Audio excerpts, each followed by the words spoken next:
السلام علیکم ورحمۃ اللہ وبرکاتہ۔ الحمد لله نحمده ونستعينه ونستغفره ونتوب إليه. أما بعد فأعوذ بالله من الشيطان الرجيم. بسم الله الرحمن الرحيم. قل إن كان آباؤكم وأبناؤكم وإخوانكم وأزواجكم وعشيرتكم وأموال اقترفتموها وتجارة تخشون كسادها ومساكن ترضونها أحب إليكم من الله ورسوله وجهاد في سبيله فتربصوا حتى يأتي الله بأمره إن الله لا يهدي القوم الفاسقين. صدق الله المولانا العظيم. اللهم صل على سيدنا ومولانا محمد وعلى آل سيدنا ومولانا محمد وبارك وسلم ثم صل عليه. محترم بزرگوں، بھائیوں اور دوستوں، حب رسول اور اس کے تقاضے، یہ ہمارا موضوع ہے۔ نبی کریم صلی اللہ علیہ وسلم یا بالفاظ دیگر اللہ اور اس کے رسول سے محبت یہ کیوں کی جائے؟ اس کا سیدھا اور سادہ جواب یہ ہے کہ اس کا حکم اللہ نے دیا ہے، اور یہ حکم جس انداز سے دیا ہے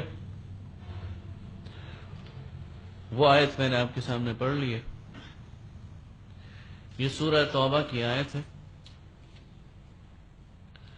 جس میں اللہ تعالیٰ اپنے نبی صلی اللہ علیہ وسلم سے فرماتے ہیں کہ قل، آپ کہہ دیجئے، اعلان کر دیجئے، ان کان آباؤکم، اگر ان کے باپ دادا، وابناؤکم، اور ان کے بچے، ان کی آئندہ نسلیں، وازواجکم، ان کی بیویاں، وعشیرتکم، ان کے قبیلے رشتہ دار، واموال اقترفتموها، اور وہ مال جو انہوں نے کمائے ہیں، وتجارت تخشون کسادها، اور وہ تجارتیں، وہ کاروبار جن کے ماند پڑ جانے کا انہیں خوف ہے، ومساکن ترضونها، اور وہ بلڈنگز، عمارتیں، پلازے جو انہیں پسند ہیں، احب الیکم،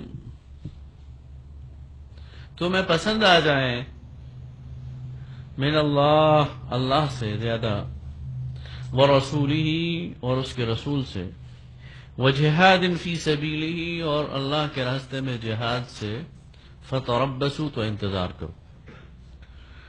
یعنی گویا اللہ نے لائن کھینچ دی ہے، اللہ تعالیٰ نے فیصلہ کر دیا ہے کہ یہ محبت زیادہ ہے اللہ اور اس کے رسول سے، تو پھر لائن یہ ہے، پھر فیصلہ یہ ہے کہ تمہارے دل میں ایمان ہی نہیں ہے، پھر تم منافق ہو۔ فَتَرَبَّصُوا حَتَّى يَأْتِيَ اللَّهُ بِأَمْرِهِ، یعنی گویا اللہ نے فیصلہ کر دیا ہے کہ جس کے دل میں اللہ کی محبت نہیں، جس کے دل میں رسول کی محبت نہیں، جس کے دل میں اللہ کے راہ میں جہاد کی محبت نہیں، اس کے لیے کسی اور فتوے کی ضرورت نہیں ہے، اس کے دل میں نفاق ہے پھر، اور اس کے عمل میں فسق ہے۔ ان اللہ لا یہدی القوم الفاسقین۔ تو اس لیے ایمان کو بچانا ہے اور اپنے آپ کو نفاق سے بچانا ہے اور اپنے عمل کو فسق سے بچانا ہے، تو پھر تو یہ ضروری ہے کہ ہمارے دل میں اللہ کی محبت بھی ہو، اس کے رسول کی محبت بھی ہو، اور اس کے راستے میں جہاد۔ نبی کریم صلی اللہ علیہ وسلم نے فرمایا لا یؤمن احدکم، تم میں سے کوئی بھی اس وقت تک ایمان والا نہیں ہو سکتا، حتی اکون احب الیہ، یہاں تک کہ میں اس کو زیادہ محبوب نہ ہو جاؤں، من والدہ وولدہ والناس اجمعین، اس کے باپ دادا سے، اس کی اولاد سے، یہاں تک کہ دنیا کے سارے انسانوں سے۔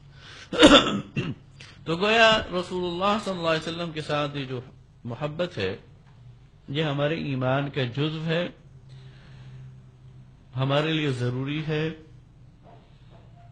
اور اس کے بغیر ایمان نہیں ہے بلکہ دل کے اندر نفاق ہے۔ اب یہ محبت ہے کیا اور اس کے تقاضے کیا ہیں؟ کیا یہ صرف دعویٰ ہے یا اس کے پیچھے کوئی عمل بھی ہے، اس کے پیچھے کوئی قوت بھی ہے؟ یہ وہ آج کا موضوع ہے جس پر ہم مختصر سے وقت میں بات کریں گے، اور کہیں کہیں سیرت کے کچھ واقعات کی روشنی میں اس کو سمجھنے کی بھی کوشش کریں گے۔ اگر ہم نے یہ سمجھنا ہے کہ رسول اللہ صلی اللہ علیہ وسلم سے محبت کے تقاضے کیا ہیں، تو اس کے علاوہ اور کوئی طریقہ نہیں ہو سکتا کہ ہم صحابہ کرام رضوان اللہ تعالی علیہم اجمعین کی زندگیوں پر نظر دوڑائیں،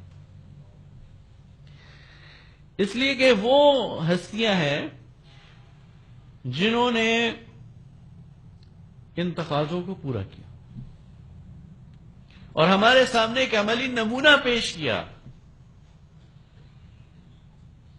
کہ اگر تم چاہتے ہو کہ رسول اللہ سے محبت کرو تو پھر اس طرح کرو جس طرح ہم نے کی۔ اس لیے بات اندھیرے میں نہیں ہے،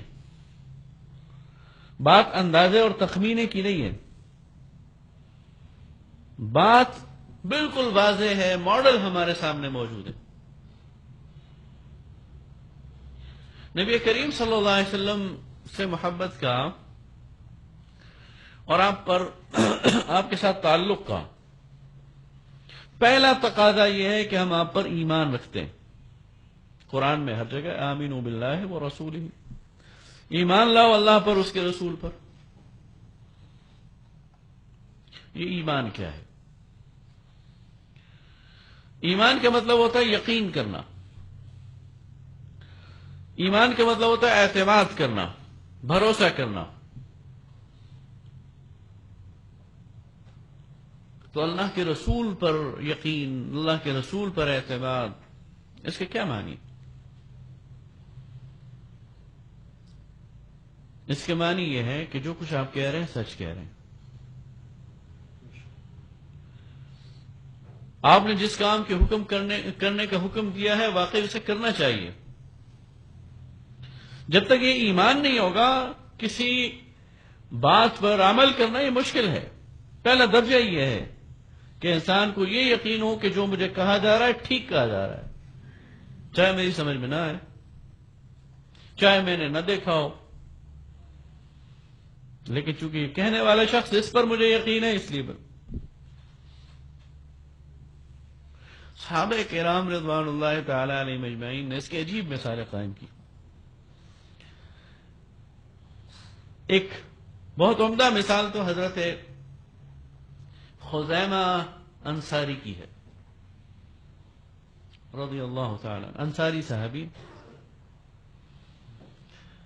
ہوا یوں کہ نبی کریم صلی اللہ علیہ وسلم ایک دن بیٹھے ہوئے تھے اور اکیلے تھے، تنہا تھے۔ ایک بدو آیا اور اس کے پاس ایک اونٹ تھا۔ نبی کریم صلی اللہ علیہ وسلم کو اونٹ پسند آیا، آپ نے فرمایا بیچتے ہو؟ اس نے کہا بیچتا ہوں۔ تو قیمت طے ہو گئی۔ آپ نے فرمایا اچھا کل آنا، اپنے پیسے لے جانا، اونٹ دے جانا۔ وہ چلا گیا۔ اگلے روز جب وہ آیا تو نبی کریم صلی اللہ علیہ وسلم محفل میں تشریف فرمائے۔ آپ نے فرمایا لو بھائی اپنی قیمت لے لو، اونٹ لے آؤ۔ اس نے کہا کون سا اونٹ، کون سی بات، کون سی قیمت؟ اب صحابہ کرام یہ سارا کچھ سن رہے ہیں اور پریشان بھی ہو رہے ہیں کہ یہ کیسا عجیب آدمی ہے۔ نبی کریم صلی اللہ علیہ وسلم نے فرمایا کل تم نے میرے ساتھ معاملہ طے کیا تھا۔ اس نے کہا آپ کی اپنی شریعت ہے کہ 2 گواہ ہونے چاہیے، تو لے آئیں 2 گواہ۔ اب اتفاقاً نبی کریم صلی اللہ علیہ وسلم تو اس وقت اکیلے تھے. یہ سارا مجمع سن رہے. حضرت خزیمہ کھڑے ہو گئے. میں کہا یا رسول اللہ معاملہ کیا ہے؟ آپ نے کہا کہ کل یہ میرے پاس آیا تھا اور اس کا اونٹ مجھے پسند آ گیا, میں نے قیمت طے کر دی اور آج کا وعدہ ہوا. حضرت خزیمہ نے کہا میں گواہی دیتا ہوں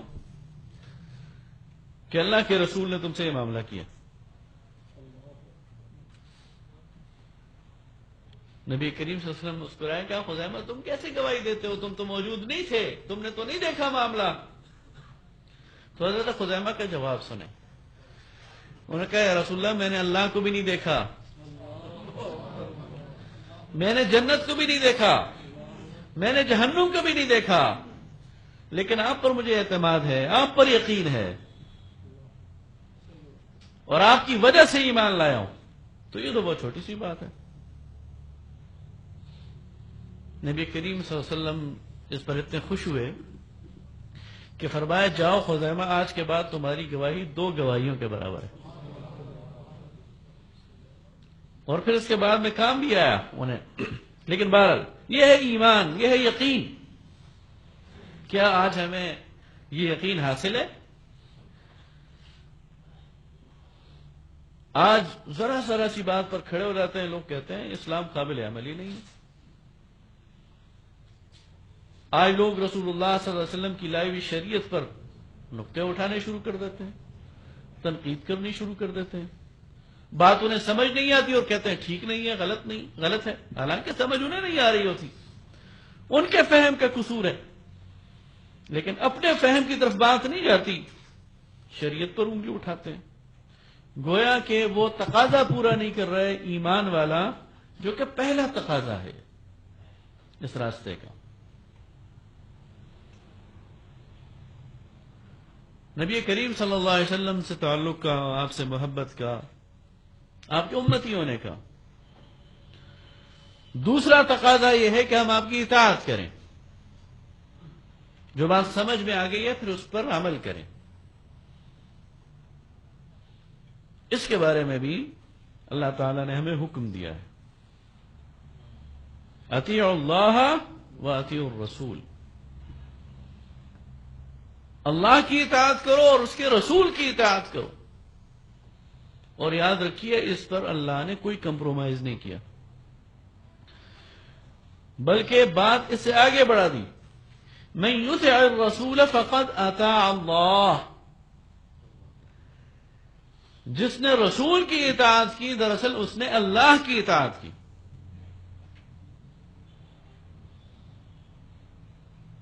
یعنی اپنے آپ کو بیچ میں سے نکال کر محض رسول کی اطاعت کو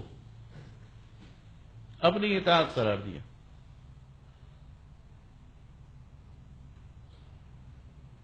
اور اس پر زور دیا ہے. صحابہ کرام رضوان اللہ تعالی علیہم اجمعین کہ ہاں اس کا تصور نہیں تھا کہ زندگی اپنی مرضی سے گزاریں اور اطاعت رسول کے دم بھریں. وہ واقعہ بہت مشہور ہے جو آپ نے سنا ہوگا کہ نبی کریم صلی اللہ علیہ وسلم خطبہ ارشاد فرما رہے ہیں اور کچھ لوگ باہر کھڑے ہیں, تو آپ فرماتے ہیں اللہ کے بندو بیٹھ جاؤ. تو ایک صحابی رسول ہیں جن کے ایک قدم مسجد نبوی کے اندر ہے, ایک باہر ہے, وہی بیٹھ جاتے ہیں.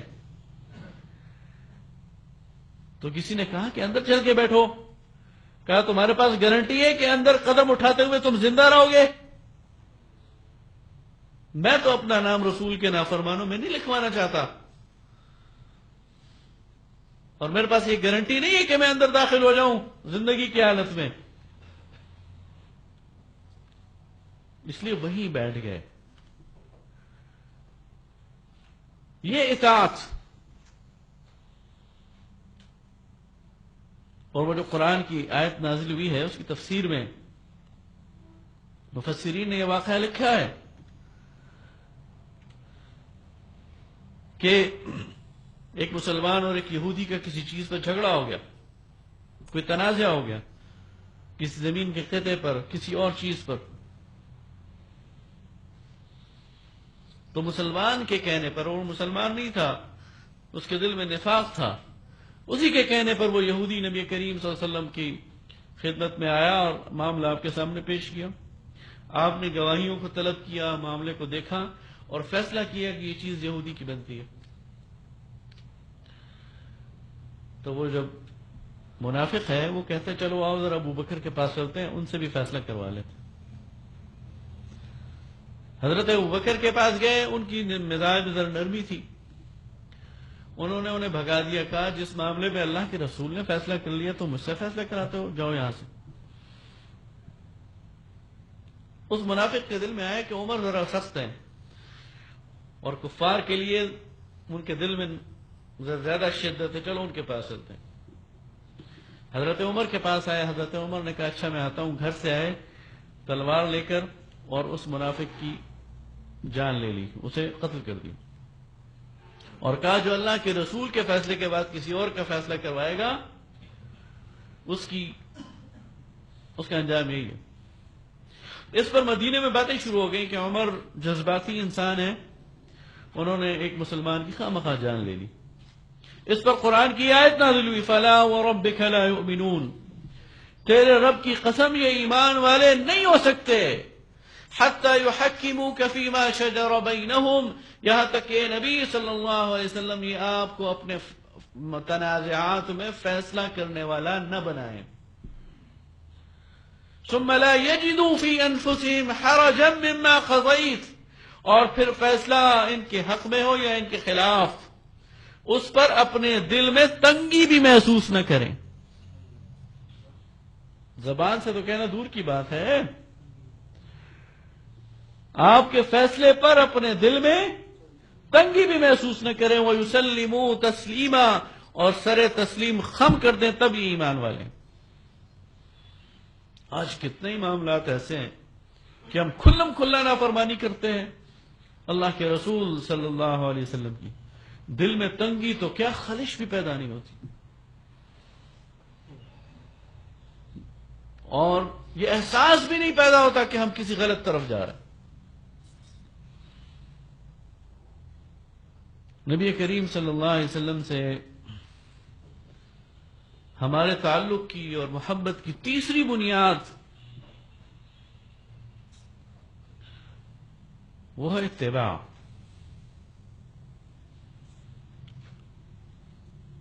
اور اس کے بھی حکم اللہ نے دیا ہے. اطاعت تو ہے کچھ ظاہری احکام میں، یہ کرو اور یہ نہ کرو، وہ تو لازمی کرنی ہے، اس کے بغیر تو چارہ نہیں ہے. لیکن اللہ چاہتا ہے کہ ہم صرف اطاعت نہ کریں، ہم اتباع کریں. طبیعہ کہتے ہیں بھیڑ کے بچے کو، جو بالکل بھیڑ کے پیچھے پیچھے چلتی ہے، اس کے قدم کے اوپر قدم رکھتی ہے، پیچھے پیچھے چلنا، ایک ایک ادا کو نوٹ کرنا. فرمایا قل ان کنتم تحبون اللہ، اے نبی صلی اللہ علیہ وسلم ان سے کہہ دیجئے کہ اگر تم اللہ کی محبت کا دعویٰ کرتے ہو، تم کہتے ہو ہمیں اللہ سے محبت ہے، فاتبعونی، تم میری اتباع کرو، یحببکم اللہ، اللہ تم سے محبت کرے گا. تمہارا عمل اتنا خوبصورت ہو جائے گا کہ اللہ تم سے محبت کرے گا. صحابہ کرام رضوان اللہ تعالی علیہم اجمعین نے اس اتباع کے بھی حق ادا کیا. اپنی ہر چیز میں یہ دیکھا کہ رسول اللہ کا عمل کیا تھا.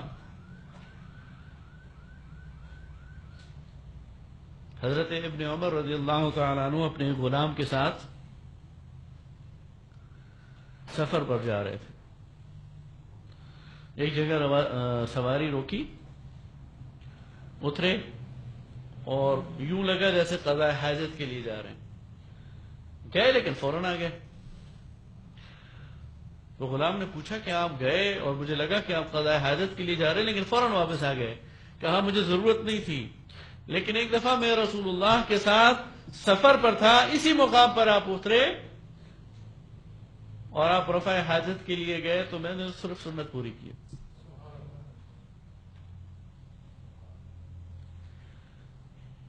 حضرت براء بن عازب رضی اللہ تعالیٰ عنہ، وہ اپنے ایک شاگرد سے ملے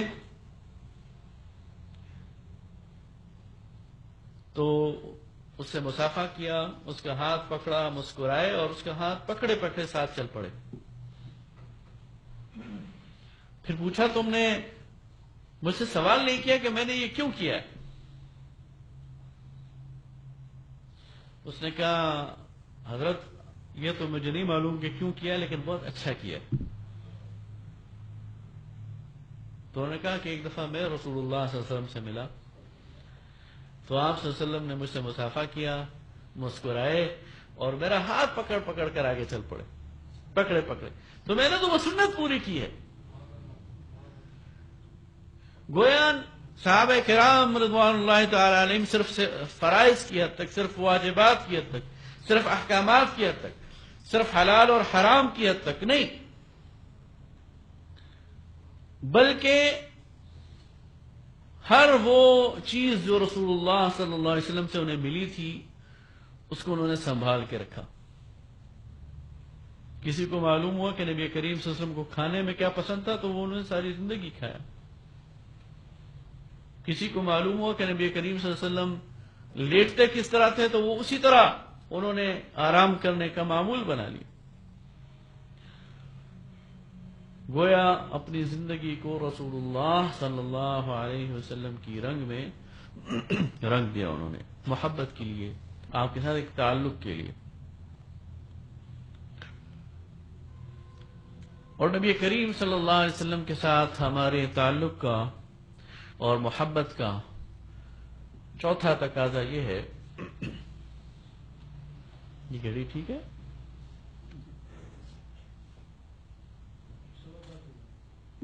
ہاں یہ پیچھے، وہی میں کہہ رہا ہوں کہ میں صرف 10 منٹ بولا ہوں۔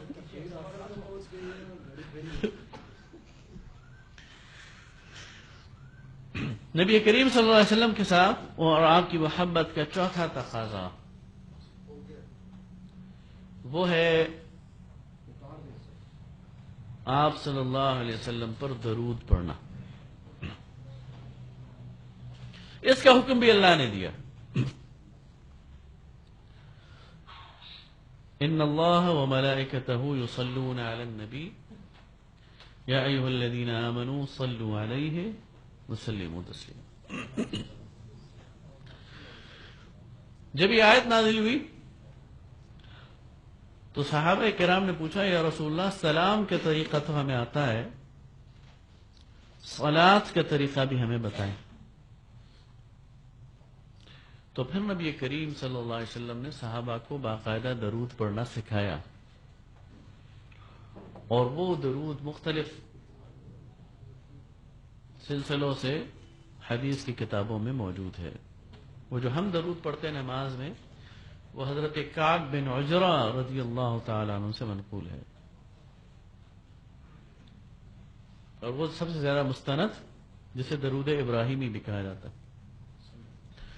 اللہم صل علی محمد وعلی آل محمد کما صلیت علی ابراہیم وعلی آل ابراہیم انک حمید مجید، اللہم بارک علی محمد وعلی آل محمد کما بارکت علی ابراہیم وعلی آل ابراہیم انک حمید مجید۔ صلاۃ کا لفظ جب علی کے صلے کے ساتھ آتا ہے تو اس کے 3 معنی ہوتے ہیں۔ ایک معنی ہوتا ہے قریب کرنا، دوسرا معنی ہوتا ہے رحمت بھیجنا، اور تیسرا معنی ہوتا ہے دعا کرنا۔ تو جب یہ اللہ کے لیے استعمال ہوتا ہے تو پہلے 2 معنوں میں استعمال ہوتا ہے، قریب کرنا اور رحمتیں بھیجنا۔ اور جب یہ فرشتوں کے لیے استعمال ہوتا ہے یا انسانوں کے لیے تو 3 معنوں میں ہوتا ہے، یعنی آپ صلی اللہ علیہ وسلم کو اپنے دل کے قریب کرنا، آپ صلی اللہ علیہ وسلم پر رحمتیں بھیجنے کے لیے دعائیں کرنا، اور آپ صلی اللہ علیہ وسلم کے لیے دعا کرنا۔ حضرت انس رضی اللہ تعالیٰ عنہ سے روایت ہے کہ نبی کریم صلی اللہ علیہ وسلم نے فرمایا کہ جو مجھ پر ایک مرتبہ درود بھیجتا ہے، اللہ تعالیٰ اس پر 10 مرتبہ رحمتیں بھیجتا ہے اور اس کے 10 گناہ معاف کر دیتا ہے اور اس کے 10 درجے بلند کر دیتا ہے۔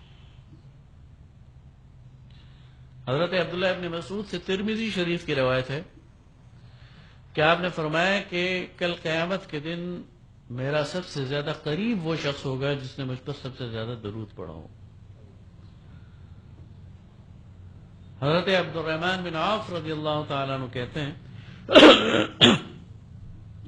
کہ مدینہ میں منافقین کا ہر وقت دھڑکا لگا رہتا تھا اور ہمیں یہ خدشہ تھا کہ کوئی نبی کریم صلی اللہ علیہ وسلم کو نقصان نہ پہنچا دے، تو ہم نے آپس میں ڈیوٹیز لگائی ہوئی تھی کہ رسول اللہ کو اکیلا نہیں چھوڑنا، کوئی نہ کوئی آپ کی خدمت میں ہونا چاہیے، آپ کے ساتھ ہونا چاہیے۔ چنانچہ ایک دن میری ڈیوٹی تھی اور میں رسول اللہ کے حجرے کے باہر انتظار میں تھا کہ آپ نکلے، میں آپ کے ساتھ چلوں۔ تو آپ اپنے گھر سے، اپنے حجرے سے نکلے اور تیزی سے ایک باغ کی طرف چل پڑے۔ میں بھی پیچھے پیچھے ہو لیا تو دیکھا ایک باغ کے اندر آپ نماز پڑھنے میں مشغول ہوئے اور آپ نے سجدہ کیا، اور سجدہ اتنا طویل تھا کہ مجھے یہ خدشہ ہوا، میرے ذہن میں یہ وسوسہ آ گیا کہ کہیں آپ کا انتقال تو نہیں ہو گیا کہ سجدے سے سر ہی نہیں اٹھا رہے، اور اس خیال سے میں رونے لگ گیا۔ تو نبی کریم صلی اللہ علیہ وسلم نے جب نماز ختم کی تو مجھے بلایا اور کہا روئے کیوں؟ تو میں نے اپنے دل کا حال بیان کیا تو آپ نے فرمایا اصل میں معاملہ یہ تھا کہ میرے پاس جبریل تشریف لائے اور مجھے یہ خوشخبری سنائی کہ اللہ یہ فرماتا ہے کہ جو آپ کا امتی آپ پر ایک دفعہ درود پڑے گا، اللہ تعالیٰ اس پر 10 مرتبہ رحمتیں کرے گا۔